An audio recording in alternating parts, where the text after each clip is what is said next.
Sunday lunch at my house had always been sacred. No matter how busy life became, no matter how complicated business was or how far family drifted, Sunday meant one long oak table, homemade food, and honesty. That afternoon, the sun poured through the tall windows, lighting up the silverware and crystal glasses. Everything looked peaceful, but peace can be the calmest disguise for a storm. My son Daniel sat across from me, unusually quiet. He was normally relaxed, confident, the kind of man who filled a room with easy laughter. But that day, his jaw was tight, and his fingers tapped nervously against his water glass. Beside him sat Vanessa, his fiancée. She was beautiful in a calculated way, perfect hair, perfect smile, perfect posture. She had entered our lives 8 months earlier, and from the beginning, something about her felt rehearsed. We finished the main course in polite conversation.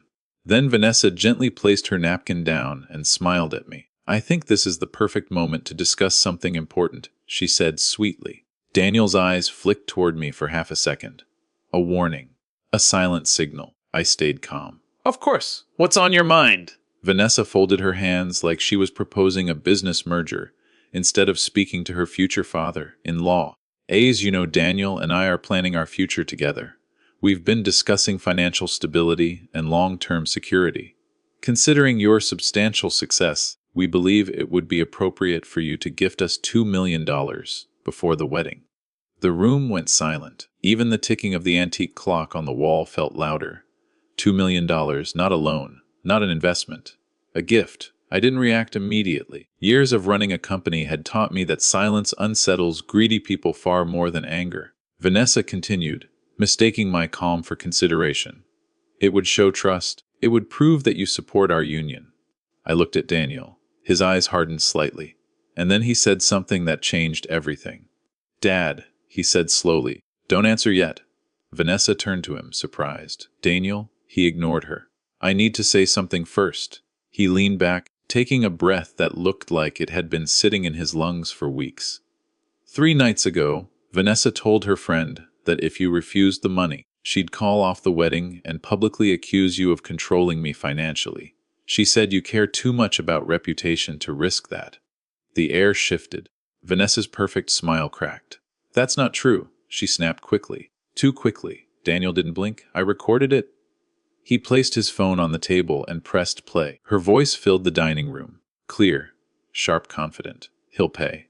Old men like him are obsessed with legacy. If he doesn't, I walk away and make sure everyone thinks he destroyed his son's happiness." The recording ended. Silence. Vanessa's face drained of color. I had faced corporate blackmail before. Competitors, lawsuits, threats. But hearing it come from the woman who was supposed to marry my son felt different.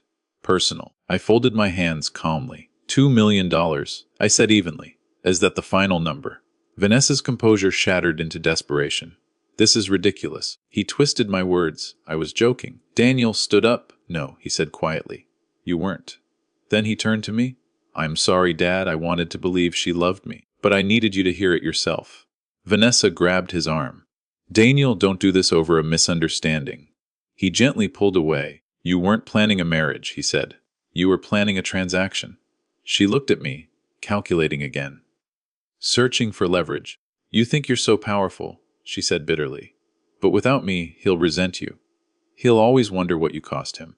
I stood up slowly. "I built my wealth from nothing," I told her. "But the one thing I will never purchase is loyalty. If someone demands a price to stay in my family, they've already disqualified themselves." Her eyes burned with anger. "You regret this." "No," I replied. "You will?" She left without another word, heels echoing against marble like gunshots fading into the distance. That Sunday lunch ended not with dessert, but with clarity. Daniel moved back home for a while, not because he needed money, but because betrayal shakes even the strongest foundations. We talked long into the nights, about trust, about pride, about how easily love can disguise ambition. Weeks passed, then months. Vanessa tried to reach him at first. Messages, apologies, tears. When he didn't respond, the messages turned colder, then threatening, then silent. And then life did what it always does. It revealed character. 3 months later, on a rainy Thursday evening, my assistant walked into my office. "There's a couple here to see you," she said hesitantly. "They say it's urgent." I walked into the lobby. Vanessa stood there, But she wasn't the polished woman from Sunday lunch anymore. Her hair was tied back carelessly. Her designer confidence replaced with visible anxiety. Beside her stood a man I recognized from business circles, her father. He looked older than I remembered, worn. Vanessa stepped forward. "Please," she said. The arrogance was gone. "We need help." I didn't invite them to sit. "What happened?" I asked calmly. Her father spoke instead. "Our company collapsed. Investors pulled out. There are lawsuits. We're facing bankruptcy." I raised an eyebrow, and this concerns me because... Vanessa swallowed her pride. "We miscalculated," she admitted. "We thought Daniel would inherit significant liquidity soon. We leveraged future expectations into current investments." So that was it. The $2 million hadn't been about security. It had been about covering a sinking ship. "You built your financial strategy on marrying my son?" I asked. Her father looked ashamed. Vanessa's voice cracked. "We're begging you. Alone. Anything. Just enough to stop the legal action." There it was. 3 months earlier, she demanded $2 million as a condition for love. Now she was begging for survival. I looked at her for a long moment. "Do you remember what you said at Sunday lunch?" I asked quietly. Tears filled her eyes. "Yes." "You said I'd regret refusing." She lowered her head. "I was wrong." I nodded slowly. "I don't regret protecting my son." I walked to the reception desk and wrote a number on a piece of paper. I handed it to her.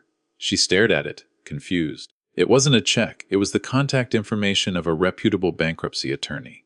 "He's the best," I said calmly. "He can help you restructure legally. That's the only assistance I'm willing to offer."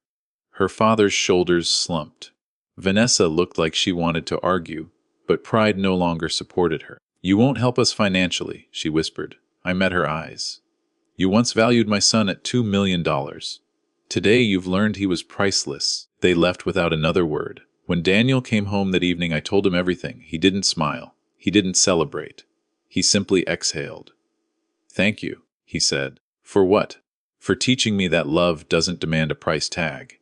I looked out the window as the rain continued to fall. Revenge, I realized, isn't always loud. It doesn't always come with shouting or humiliation. Sometimes the most powerful revenge is allowing people to face the consequences of the future they tried to manipulate. They thought they were negotiating with my wallet. They never realized they were gambling with their own downfall. And in the end, the only thing I paid for that Sunday lunch was clarity.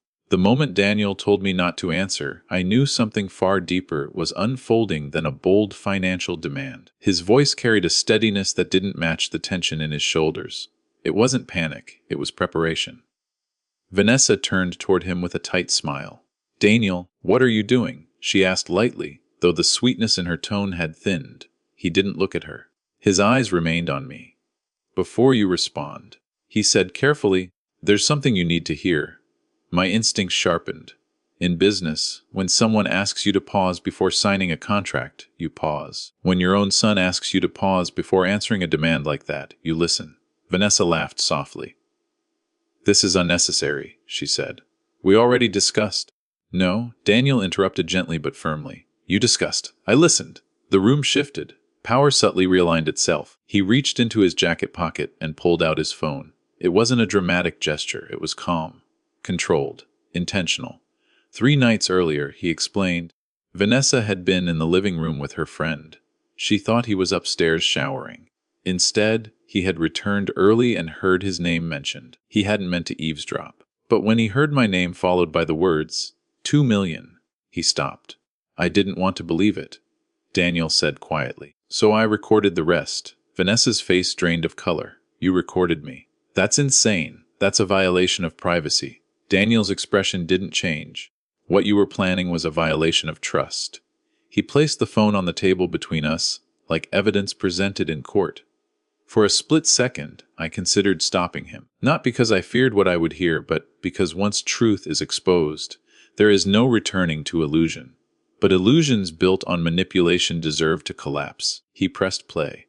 The recording began with laughter, Vanessa's voice, relaxed and unguarded. "He'll give it," she was saying confidently. "Men like him care more about image than money. If he refuses, I walk. And I'll make sure Daniel believes it's his father's fault." Her friend's voice crackled faintly through the speaker. "You'd actually call off the wedding?" "Of course," Vanessa replied without hesitation. Why would I marry into a family that won't invest in us? Besides, once Daniel's upset enough, he'll pressure him. It's leverage. Leverage. She said it like a business strategy. Like love was a corporate acquisition. The recording continued. And if that doesn't work, she added coolly, I'll say he's controlling, old-fashioned, that he never supported us. People always side with the bride. The audio ended. Silence pressed heavily against the walls. I didn't feel anger immediately. I felt something colder. Disappointment sharpened by confirmation. My instincts had whispered warnings, but hearing them validated so clearly still carried weight. Vanessa's breathing grew shallow. That was taken out of context, she said quickly. I was venting. Everyone exaggerates with friends. Daniel looked at her for a long moment. You weren't exaggerating, he said. You were strategizing. She reached for his arm, but he pulled away gently. Daniel, you're overreacting. This is ridiculous. You know I love you. He shook his head slowly. Love doesn't sound like that. There it was, the true fracture. Not the money. Not the demand. The realization that the woman he intended to marry had viewed his father not as family, but as an asset to be leveraged. I finally spoke, my voice even. You planned to manipulate my son emotionally to pressure me financially. Vanessa's composure cracked. No, I planned to protect our future. You have more than enough. Why is it wrong to expect support? Support, I repeated calmly, is given freely. It isn't extracted through threat. She stood abruptly, frustration overtaking her carefully curated demeanor. You think you're so righteous, she snapped. But you control everything. Daniel's life, his opportunities, that's enough? Daniel said sharply. It was the first time his voice carried anger. You told your friend that if my father refused, you'd destroy his reputation publicly. You called it leverage. You reduced our relationship to a negotiation. Tears formed in her eyes, but they felt tactical, arriving exactly when strength began to fail. You're choosing him over me, she whispered. Daniel's expression softened, but not with weakness, with clarity. I'm choosing integrity, he said. The weight of that sentence settled deeply. In that moment, I saw my son differently. Not as a young man caught between love and family, but as someone who had confronted deception and chosen truth, even at personal cost. Vanessa looked at me then, desperation replacing confidence. You're enjoying this, she accused quietly. I shook my head. No, I take no pleasure in seeing someone expose themselves this way. But I am grateful my son did. She tried one last angle. Couples talk about finances they plan. Maybe my words were harsh, but the intention was stability. Daniel didn't hesitate. You didn't talk to me about building something together. You talked about what you expected my father to hand over. Her silence confirmed what the recording had already proven. The engagement didn't end with shouting. It ended with something more final, understanding. Daniel removed the ring from his finger and placed it gently on the table. The sound of metal touching wood echoed louder than the earlier recording. I can't marry someone who sees my family as leverage, he said quietly. Vanessa stared at the ring as if it were a betrayal rather than a consequence. You'll regret this, she said through clenched teeth. Daniel stood up slowly. No, he replied. I would regret ignoring it. She left shortly after, anger replacing tears once she realized persuasion had failed. The front door closed with a sharp finality that reverberated through the house. When we were alone, Daniel exhaled deeply, as though he had been holding his breath for weeks. I wanted to believe I was wrong about her, he admitted. I hoped the recording would prove I misunderstood, but I couldn't let you answer without knowing. I stood and placed a hand on his shoulder. You didn't just protect me, I told him. You protected yourself. He nodded slowly, absorbing the lesson forming in real time that love without honesty becomes manipulation, and that silence in the face of deception is complicity. That Sunday lunch could have ended with a wire transfer and a handshake. Instead, it ended with truth laid bare on a dining table. And sometimes, truth is the most powerful inheritance a father can give his son. The engagement didn't explode in chaos. It collapsed in clarity. After Vanessa left that afternoon, the house felt unusually quiet. Not heavy, not tense, just stripped of illusion. The sunlight that had once made the dining room feel warm now revealed the starkness of what had nearly happened. A life decision, marriage, had almost been sealed under financial coercion. Daniel remained standing for a long time after the door closed. His shoulders were squared, but I could see the internal shift happening. When a person realizes they've been emotionally manipulated, The pain isn't loud at first. It's reflective. It's the slow replaying of every conversation, every affectionate word, every promise, now viewed through a different lens. I feel stupid, he admitted quietly. You're not, I replied. You trusted someone you loved. That's not stupidity. That's humanity. He sank into his chair, running a hand through his hair. I ignored small things, he said. Comments about money, jokes about inheritance. How she'd get irritated when I said I wanted to build my own success instead of relying on you. That's how it always begins. Not with a massive red flag, with subtle dismissals, with moments you explain away because you want the story to work. The next few days were revealing in ways neither of us expected. Vanessa called repeatedly at first. Daniel didn't answer. Then the messages began. At first, they were apologetic. I was stressed. You misunderstood. My friend exaggerated. Don't throw away what we have. When apologies failed, the tone shifted. You embarrass me. My family thinks you set me up. You let your father poison you against me. Classic redirection. When accountability becomes uncomfortable, blame becomes convenient. Daniel showed me the messages without anger. That was the part that told me he had truly seen her clearly. He wasn't furious. He was disappointed. A week later, she showed up unannounced at the house. I was in my study when Daniel came to inform me she was at the gate. I asked him what he wanted to do. I need to end it properly, he said. We met her in the sitting room. She looked composed again, but the edges of desperation were visible. Her eyes searched Daniel's face for weakness. I can't believe you're ending an engagement over one conversation, she said immediately. No greeting, no softness. It wasn't one conversation, Daniel replied calmly. It was what that conversation revealed. She tried to reframe it again. Every couple discusses finances. I was thinking about our future. My father always says security is everything. Daniel's expression hardened slightly. Security built on manipulation isn't security, it's dependency. She turned to me then, as if I were the final authority who could override his decision. You're really going to let him throw this away? I answered evenly. He isn't throwing anything away. He's stepping away from something that was never what it claimed to be. That was when her composure cracked. You think someone else won't expect something from this family, she snapped. You think love exists without conditions. Daniel stood up. Love has standards, he said, but it doesn't have price tags. He took the ring box from the table and handed it to her. Not angrily, not dramatically, just firmly. This doesn't belong to you anymore. She stared at the box as though it were an insult. You'll regret this when you realize no one understands your world like I did. Daniel didn't hesitate. I'd rather be alone than misunderstood by someone standing next to me. That was the end of it. No screaming. No theatrics. Just a door closing on a future that had been built on unstable ground. But the real collapse happened afterward, internally. For the next several weeks, Daniel wrestled with the aftermath. Not because he missed her specifically, but because ending an engagement forces you to confront your own judgment. He questioned himself. How did he miss the signs? Why didn't he see the pattern sooner? We spoke often during that period. Late-night conversations in the kitchen. Long walks around the property. I didn't lecture him. I shared my own past mistakes, business partnerships formed on charisma instead of character, contracts signed on promise rather than proof. Greed is patient, I told him one evening. It rarely shows itself fully at the beginning. It studies you first. He nodded slowly. She always framed it as ambition, as wanting more. Ambition builds, I said. Greed extracts. That distinction settled deeply within him. Socially, the engagement's end stirred quiet gossip. Mutual friends reached out cautiously. Some took Vanessa's side at first, repeating the narrative she attempted to spread, that I was controlling, that Daniel was pressured. But truth has a way of outlasting rumor.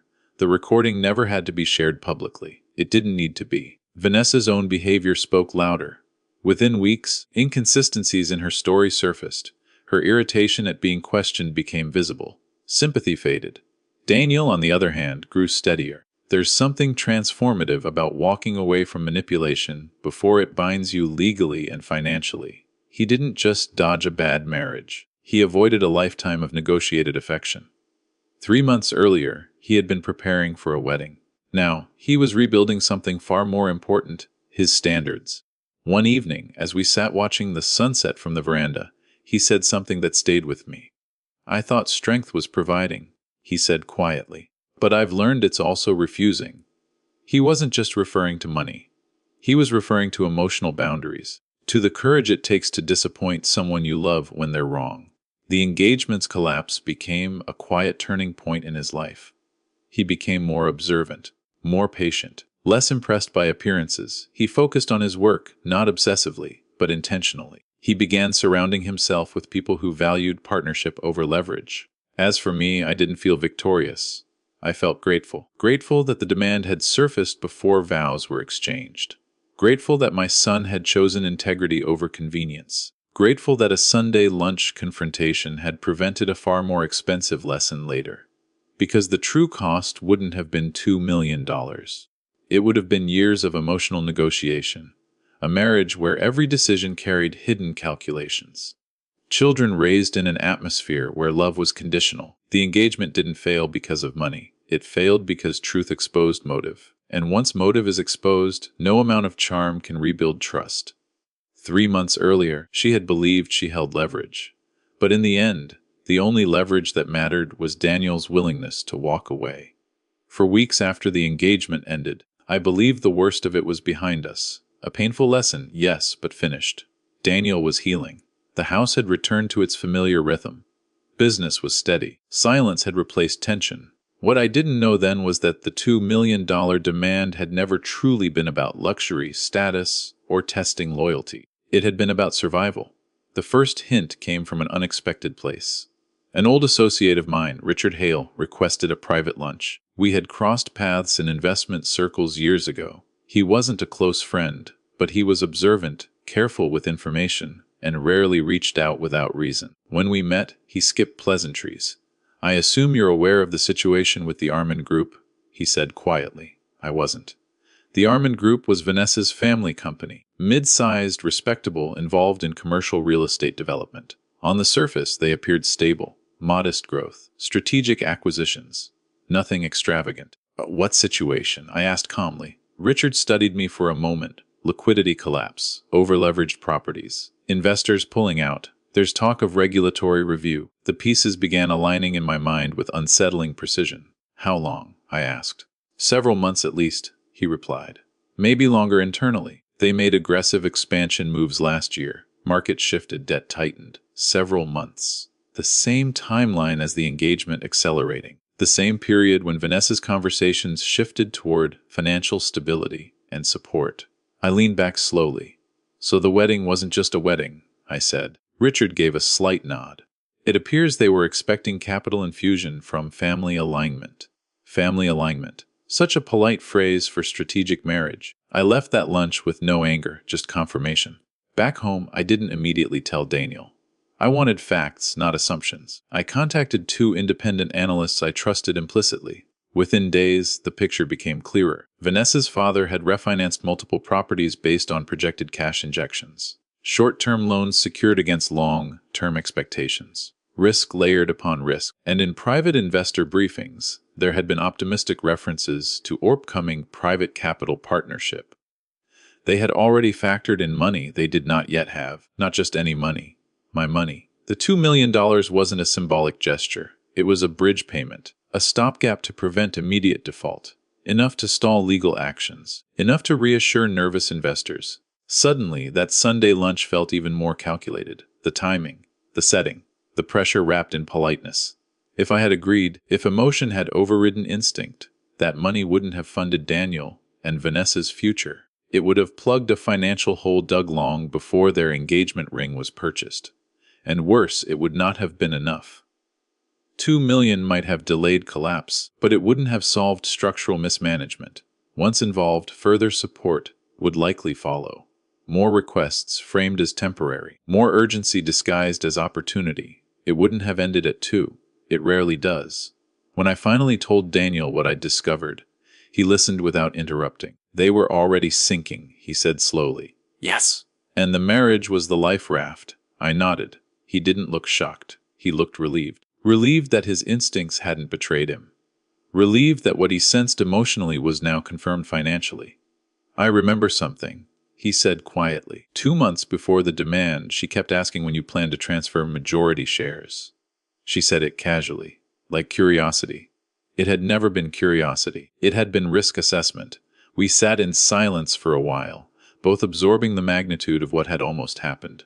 Marriage isn't just a romantic union. In families with assets, it intertwines financial ecosystems, contracts, shared liabilities, public associations. If Daniel had married her before the collapse, the consequences would have been far-reaching. His name linked to lawsuits, his reputation questioned. Emotional pressure multiplied as crisis unfolded. And through it all, any refusal to contribute additional funds would have been framed as abandonment.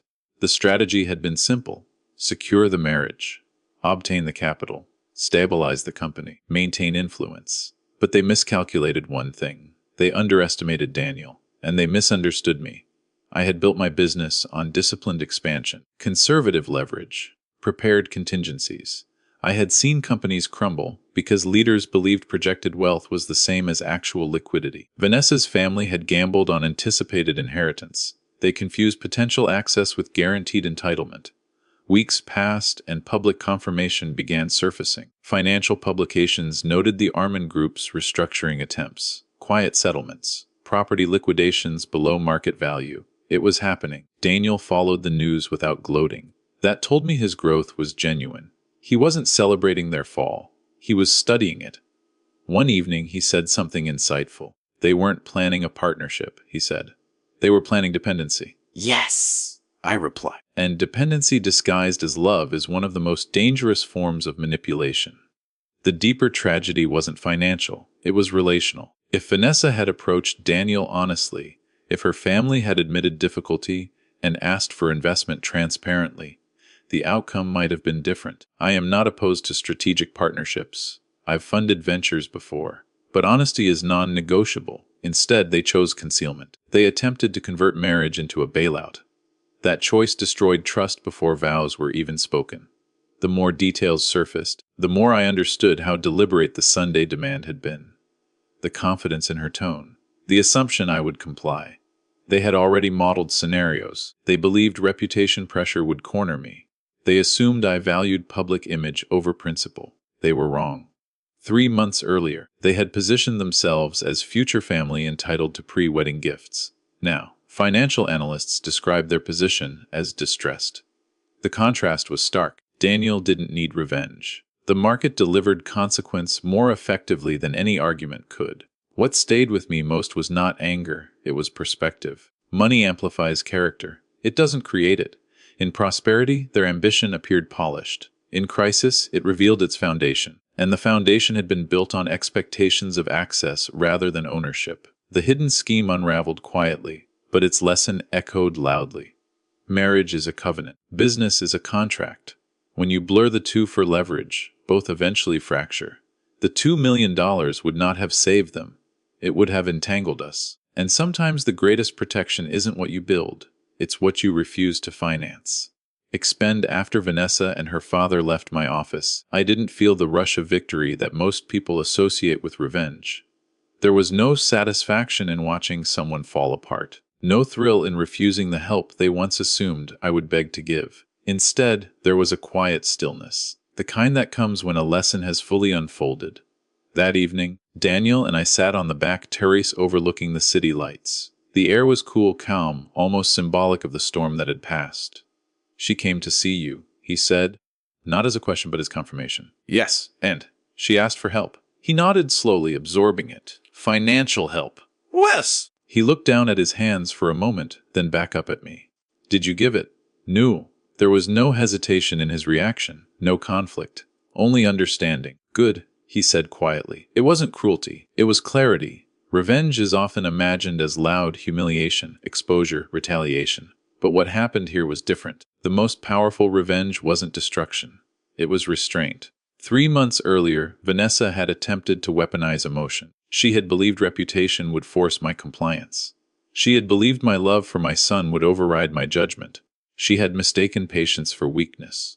And now, when her world began collapsing, she expected that same love and reputation to become her safety net. But love does not mean surrendering principles. I told Daniel exactly what I had told her. I offered the contact of a bankruptcy attorney. Nothing more. "She must have been shocked," Daniel said. "She was," I replied. not because I refused, but because she truly believed I wouldn't. That was the real turning point. Some people assume wealth is easily pressured, that those who have it are afraid to appear unkind, ungenerous, or rigid.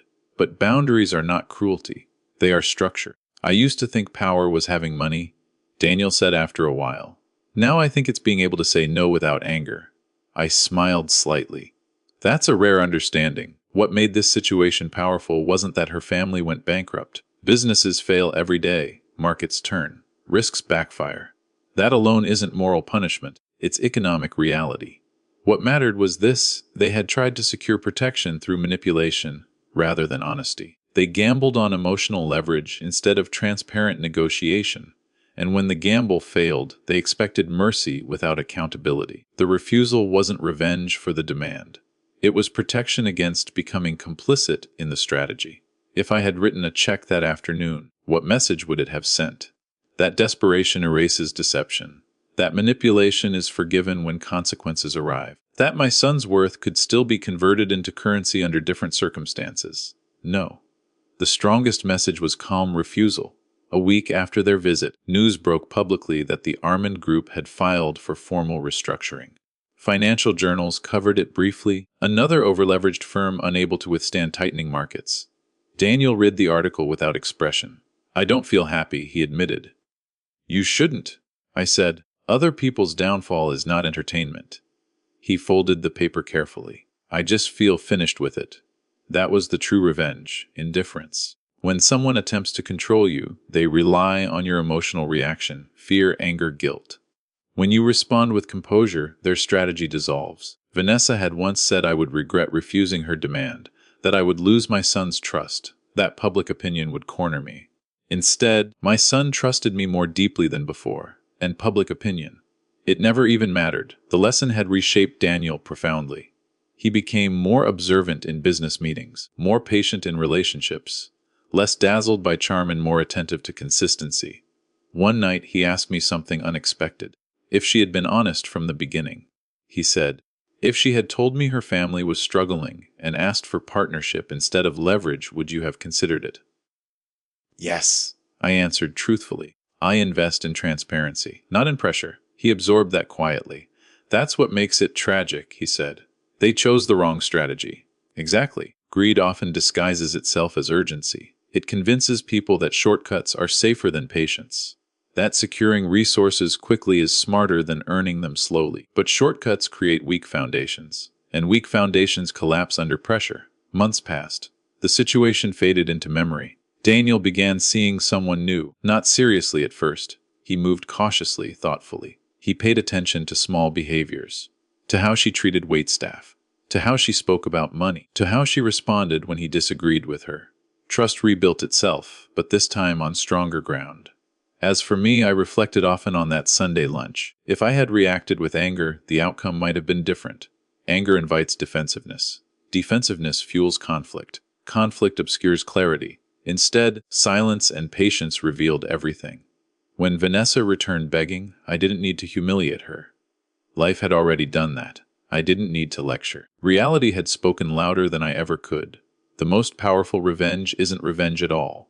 It's allowing consequences to unfold without interference. It's standing firm without cruelty. It's protecting your family without lowering yourself to retaliation. One evening, as Daniel prepared to leave for a dinner with friends, he paused at the door. You know what I'm most grateful for, he said. What? That you didn't try to destroy her when you could have. You just stepped aside. I considered that carefully. Destruction is easy when you have resources. Influence can expose, ruin, dismantle. But using power impulsively diminishes it. I didn't need to destroy anything, I replied. When someone builds on manipulation, the structure eventually collapses on its own. He nodded. And the best part, he added. What's that? They begged, and we didn't become what they thought we were. That was the true victory.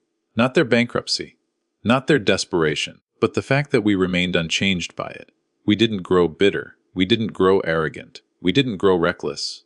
We grew wiser. And sometimes, wisdom delivered calmly is the strongest form of revenge there is.